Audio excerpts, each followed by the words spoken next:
Bienvenidos a una edición más de su noticiero ABA Noticias. Mi nombre es Cristian Romero y hoy comenzamos así. Un grupo de hispanos peregrinan a Roma de Estados Unidos para conocer al Papa. Luego visitarán la tumba de Padre Pío. Estos peregrinos han llegado a Roma desde Estados Unidos. Son hispanos y William Cardona les ha preparado un viaje a medida que ha empezado siguiendo las huellas de la fe en Roma. Tratamos de que los recorridos, los lugares que visitamos, los guías, siempre nos presenten la historia o los lugares que vemos en español. Es la parte religiosa unida a la parte de historia, entonces es como que se enlazan las dos cosas y cada día vamos a comprender mejor las escrituras y la historia de la salvación. Después de 2 días de visitas culturales en la ciudad eterna, están felices porque les ha llevado a ver al Papa en la plaza de San Pedro. Estamos aquí desde las 6:45 de la mañana. Después de algunos empujones entramos y ocupamos los primeros puestos y vimos al Papa bien de cerca. El Papa pasó tan cerca, me emocioné tanto que mirándolo que no le tomé foto. Entonces, fue muy bonito sí. Y muy bella experiencia para todos nosotros. El viaje ahora continuará por Asís y desde allí viajarán hasta San Giovanni Rotondo para rezar ante la tumba de Padre Pío. Una peregrinación que es un sueño hecho realidad. El nuevo auxiliar castrense de Estados Unidos, Monseñor Joseph Coffey, comenta qué es lo que ha aprendido en el curso para ser obispos en Roma. El Vaticano celebró un encuentro con los nuevos obispos nombrados por el Papa. A Roma acudieron 105 de todo el mundo. Visitaron dicasterios del Vaticano e incluso participaron en una audiencia con Francisco. Uno de los que vino desde Estados Unidos es el obispo castrense Joseph Coffey. Dice que aprendió cosas muy importantes para su nueva misión. Lo más importante que me gustaría recordar de estos días es estar siempre escuchando a la gente, ser un pastor, un padre para todos y tratar de incluir a las personas en las discusiones. Actualmente es capellán de la Marina en California y ha estado al servicio pastoral durante casi 20 años. Antes había servido en el ejército y ha estado en Afganistán durante 7 meses. Ahora es obispo auxiliar del Ordinariato Militar de Estados Unidos. El Gloria multiétnico, interpretado durante la misa por migrantes y refugiados en Roma, fue muy emotivo.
Cardenal Newman, el santo que llegó a Roma pensando que el Papa era el anticristo, ahora será canonizado el 13 de octubre. benedicta tu in mulieribus. El cardenal John Henry Newman será canonizado el 13 de octubre en el Vaticano. La primera vez que vino a Roma lo hizo como anglicano, con una visión muy negativa de la Iglesia Católica. La llegada de Newman fue de sentimientos encontrados, porque en aquel tiempo él estaba convencido de que el Papa era el anticristo y, por supuesto, Roma, un lugar de herejía, digámoslo así. Al mismo tiempo, su interés por los primeros cristianos, que dieron su vida por la fe en estas calles, y la belleza de la ciudad eterna le animaron a conocer mejor el catolicismo. Por otra parte, él estaba fascinado por la belleza de Roma, por las iglesias, por el arte que encontraba. Por ejemplo, le encantaban las fuentes de la Plaza de San Pedro. Pensaba que eran maravillosas y con encanto. Y sí, una vez declaró que Roma se mostraba cada día más maravillosa. A él le gustaba ver toda esa belleza. Su proceso de conversión a la Iglesia Católica fue lento pero firme, y a Roma volvería para formarse como sacerdote en el Colegio de Propaganda Fidei en la Piazza di Spagna. Anuncian ganadores del Premio Ratzinger 2019. El galardón será entregado en el Vaticano este 9 de noviembre. El Vaticano anunció los galardonados de la 9ª edición del Premio Ratzinger. Son el filósofo canadiense Charles McGrath Taylor y el teólogo africano Paul Verret, originario de Burkina Faso. El galardón será otorgado el 9 de noviembre en el Vaticano. El presidente de la Fundación Ratzinger, Federico Lombardi, explicó que este año se valoraron dos cosas: cómo la filosofía se refleja en la fe en el mundo y cómo la teología africana debe evangelizar su propio continente. El Papa Francisco ha instituido uno de los primeros domingos de cada año dedicado a la Biblia. A partir de ahora, un día cada año, el tercer domingo después de las fiestas de Navidad, la Iglesia subrayará la importancia de la palabra de Dios. Igual que un domingo en torno al mes de junio se celebra el Día del Corpus Christi como homenaje a la Eucaristía, con este motu propio, el Papa ha instituido un domingo dedicado a la Biblia. La fecha no es casualidad porque está entre el día en que la Iglesia Católica recuerda sus relaciones con el pueblo judío y la semana en la que reza por la unidad con los demás cristianos. El Papa propone que ese domingo entre por los ojos la veneración a la Biblia, por ejemplo, entronizando las Sagradas Escrituras, que los obispos celebren el rito del lectorado como ministerio especial o que se entreguen o bendigan Biblias a los participantes. El padre nicaragüense Edwin Roman indica que la pareja presidencial es una vergüenza para Nicaragua. Tantas las palabras que él dice, el pueblo nicaragüense, que en primer lugar está en el poder por pura corrupción, está en el poder por puro robo de elecciones. O sea, repito lo que el pueblo nicaragüense dice, a mí no me representa. Es una pareja, quizá voy a ser muy duro, pero te voy a ser franco, una pareja para mí asquerosa. Para mí es una pareja asquerosa, te lo digo sinceramente. No creo que sea vulgar, estoy siendo muy franco. Por ahí dicen sin filtro, pues sin filtro. Para mí son una pareja asquerosa. Repugna que sean quienes gobiernan a Nicaragua, porque no, ellos están únicamente sostenidos por sus armas. A continuación, tenemos el agrado de mostrarles la reflexión del Evangelio del día a cargo de nuestro director, Jaime Sevilla. En el Evangelio de hoy, tomado del capítulo 9 de San Lucas, tenemos la historia de que Jesucristo va con sus discípulos hacia Jerusalén. Pero en el camino pasa por Samaria. Y ahí los de Samaria, al saber de que no iba para ahí, sino que iba para Jerusalén, se niegan a recibirlo. Un poquito de eso del celo y la disputa que hay entre unas comunidades y otras. Uno de los discípulos, ¿verdad?, Santiago y Juan, le dice: Señor, al ver esta actitud negligente o de egocentrismo de los samaritanos, ¿quieres que pidamos a Dios que los desaparezca? Y Jesús les reprende y le dice: ¿de qué espíritu son ustedes? Yo no he venido a buscar la perdición de los hombres, sino la salvación de ellos. Qué hermoso. Jesucristo, a pesar de que es rechazado, a pesar de que no le quieren recibir, no les desea mal, todo lo contrario, ora por ellos para que se arrepientan y encuentren en el Mesías, encuentren en Él esa salvación que tanto necesitan. De esta manera, Jesús nos da a nosotros una lección grande, donde nos dice que no debemos de tener esas disputas con otras comunidades, con otros grupos o con otros hermanos dentro de las mismas iglesias, dentro de los mismos movimientos, dentro de las mismas parroquias. Es triste ver cuando un sacerdote está en esa competencia con otro sacerdote de otra parroquia, o un grupo con otro, que si quién es mejor, que si quién es peor. Y si no va con mi grupo, entonces no lo recibo o no les apoyo. No, el Espíritu de Dios nos lleva a nosotros a buscar siempre la fraternidad y el bien de los demás que están a nuestro alrededor. Señor, concédenos la gracia de poder amarte siempre con un sincero corazón.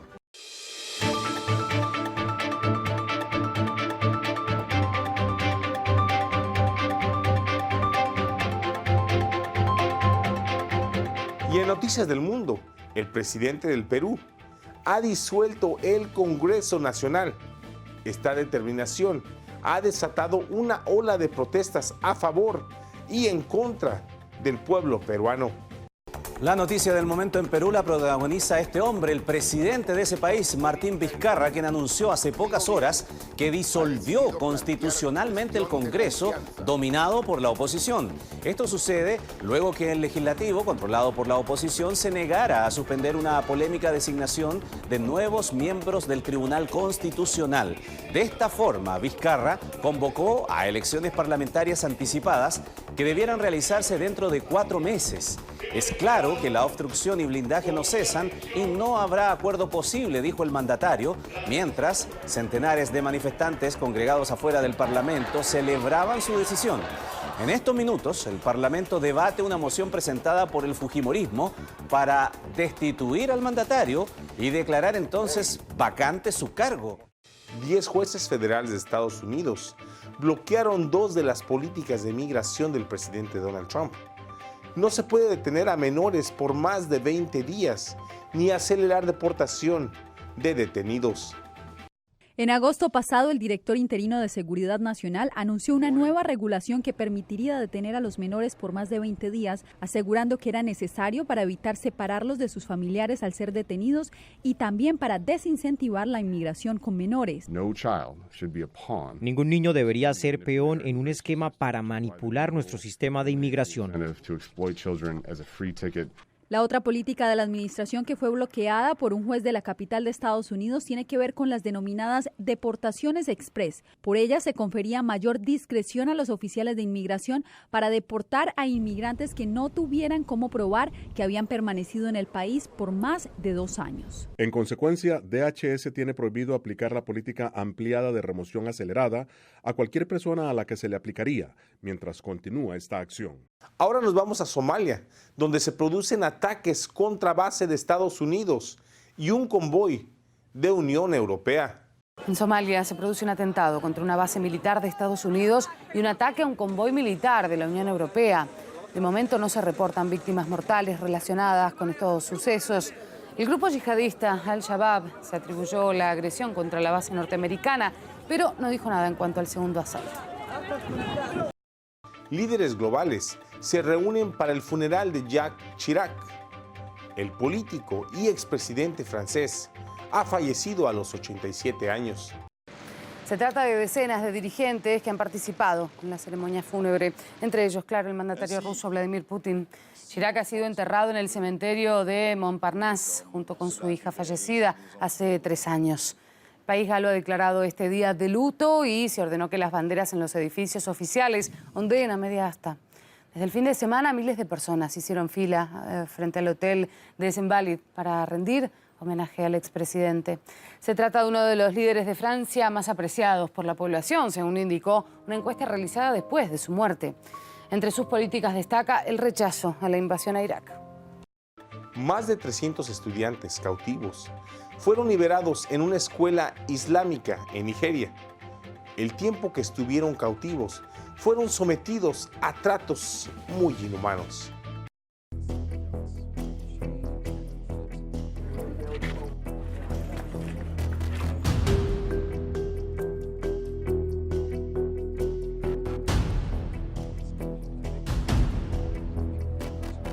This place is neither a rehab or an Islamic school because you can see it yourself. Small children, some of them are brought from our neighboring countries, Burkina Faso, Mali, Ghana, and the rest. And the children gathered here are from all over the country, across all over the country. They were here, some of them were even chained. They were used to human. El empresario mexicano Carlos Slim aumenta su participación en Prisa, una empresa de medios de comunicación que tienen presencia en 22 países del mundo. Pues sí, el empresario mexicano Carlos Slim volvió a entrar en el accionariado del Grupo Prisa, editora del País, como decía Tania, tras adquirir una participación del 4,3%, según consta en los registros de la Comisión Nacional del Mercado de Valores de aquí de España. Slim realizó dicha inversión a través de su sociedad patrimonial Inversora Carso. La compra fue al fondo Qatari International Media Group, con intereses en distintos sectores de actividad que se extiende desde el petróleo hasta los alimentos. La nueva participación de 708 millones de acciones, Tania, se alcanzó a través de la compra de estas en el mercado. Slim ya formó parte del capital de Prisa hace 5 años, pero se retiró. Según la prensa española, el empresario mexicano no pretende tener un papel activo en la gestión de la compañía ni asiento en el Consejo de Administración, dado que la suya es una operación meramente financiera, Tania. Carlos Slim posee la quinta fortuna del mundo, según la revista Forbes, unos 58,000 millones de dólares, y en España es también, por ejemplo, accionista de control de las constructoras FCC y Realia, y entre otras empresas. Es también accionista del diario estadounidense The New York Times, donde desde finales de 2017 ostenta una participación del 8%. El regreso de Carlos Slim en Prisa, Tania, ha sido bien recibido aquí en España por los mercados. En Venezuela se denuncia que 54 aviones de Estados Unidos violaron su espacio aéreo para hacer vuelos de exploración radioelectrónica. La Fuerza Armada Nacional Bolivariana de Venezuela denunció que durante el mes de septiembre detectó 54 vuelos de aviones de exploración radioelectrónica de Estados Unidos en el espacio aéreo venezolano. En un mensaje publicado en las redes sociales, el responsable del Comando Estratégico Operacional, Remigio Ceballos, indicó que entre los vuelos afectados o detectados figuró un avión EP-3 que estaría haciendo exploración radioelectrónica en la fachada atlántica del país sudamericano. Según informe, las aeronaves fueron captadas por los radares en Comando de Defensa Aeroespacial entre el 10 y el 28 de septiembre pasados. La depresión tropical Narda deja un muerto y más de 300 damnificados en Oaxaca, México. Por instrucciones del gobernador, el maestro Alejandro Murat, solicitado la declaratoria de emergencia en favor de 22 municipios para atender esta etapa de los daños causados por Narda, que se pueden sintetizar en el desbordamiento de 9 ríos que afectaron poblaciones y viviendas. Y tenemos, según la última evaluación, 7 albergues o refugios temporales con aproximadamente 800 personas. En estas últimas horas subieron a 11 los refugios. El corte que era el día de ayer era de 7, en la madrugada subió a 11 los refugios con 824 personas. Tenemos viviendas afectadas en estos municipios de las 4 regiones de las 8 que conforman nuestro estado, que son la Mixteca, la Costa, el Istmo y la Sierra Sur. Y en otro ámbito, el Instituto de Educación Pública ha dado cuenta de la afectación de 11 escuelas. Se han suspendido las clases en estas escuelas por el día de hoy y el día de mañana, básicamente en 3 municipios de la Mixteca, y el área de caminos y carreteras ha dado cuenta de afectación a 32 tramos, básicamente de la costa, en lo que se conoce como el tramo que va a Puerto Escondido, de Puerto Escondido a Pinotepa Nacional, pero afortunadamente hay tránsito con algunas restricciones, pero hay tránsito y se está atendiendo y normalizando la situación. También en los aspectos de salud se dio cuenta de las afectaciones que se tuvo en este sector, afortunadamente todas superables. La más señalada fue el hospital de Río Grande, que estuvo sin luz eléctrica 6 horas y se tuvieron que atender dos emergencias de parto, que afortunadamente todas resultaron sin afectaciones y exitosas, y tenemos que lamentar la muerte de un joven de 23 años en el municipio de San Pedro Ixtepec, en Miahuatlán, que perdió la vida al tratar de cruzar un arroyo. Además de este joven, ¿hay alguna otra persona que continúe desaparecida?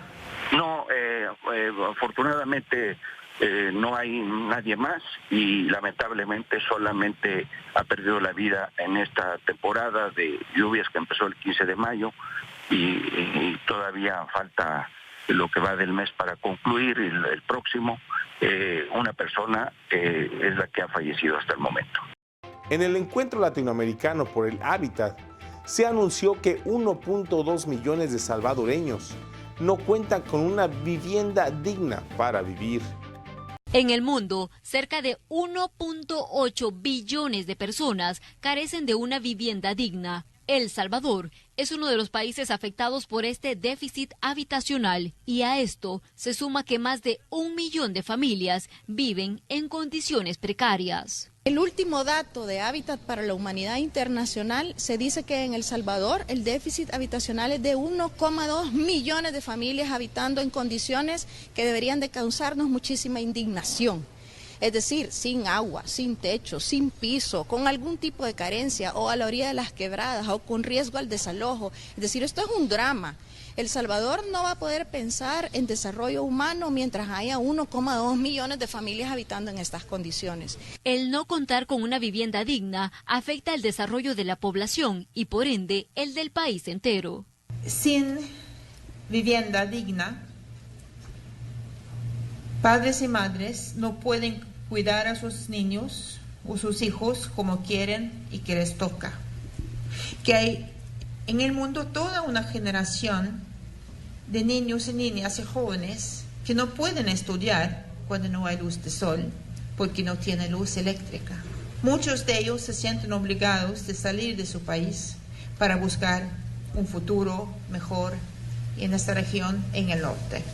La ministra de Salud en El Salvador asegura que los casos de dengue van en descenso. Este es un indicador de la efectiva tarea de control.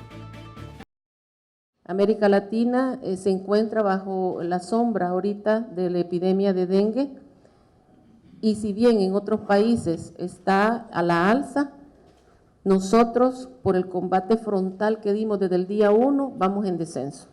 De esa manera justifica la titular del Ministerio de Salud, Ana Orellana, la reciente alza de números de casos sospechosos de dengue, que hasta el momento ha cobrado la vida de 11 personas. En Salvador tenemos 11, de los cuales han sido diagnosticados positivamente. Teníamos 15, 16 me parece para la semana 38, y de esos 3 han sido descartados que fueron por causa de dengue, y 11 tenemos definitivamente fue por causa de una complicación de dengue.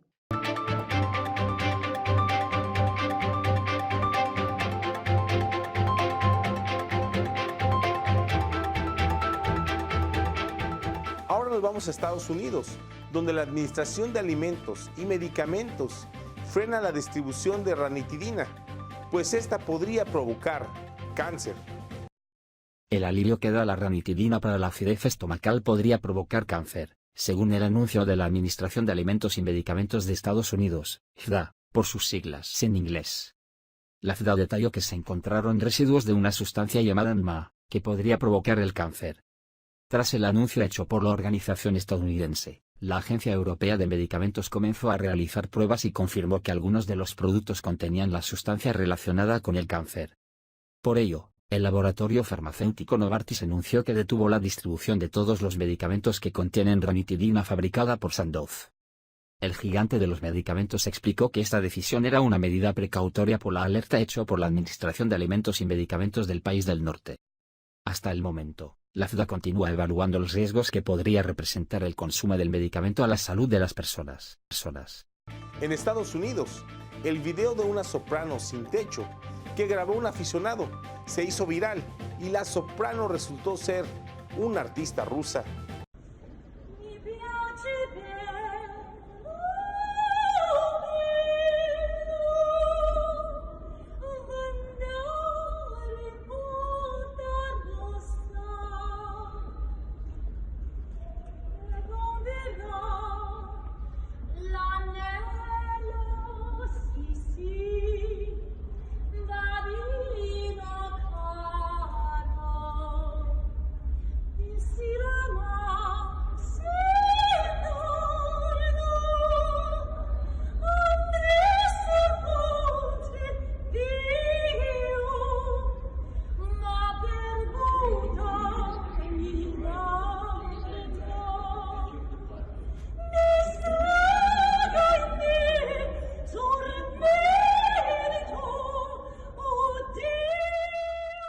Y con esto hemos llegado al final de su noticiero Aba Noticias.